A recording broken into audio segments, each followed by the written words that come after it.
слушаю. Меня зовут Мария. У меня к вам просьба.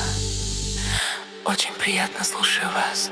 Хочу заказать песню для парня. Его зовут Беслан. О том, какой он хороший, смелый и добрый. Тормозите, дамочка, я не пишу такие песни.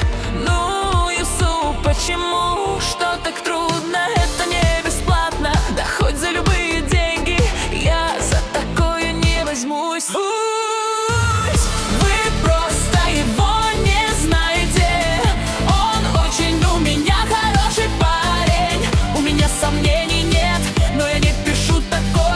Юсуп, вы эгоист, спасибо. Вы невозможный, Юсуп. Я была о вас другого мнения.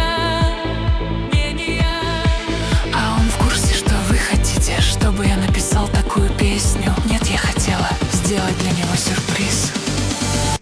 Послушайте, Мария, не нужен ему такой сюрприз.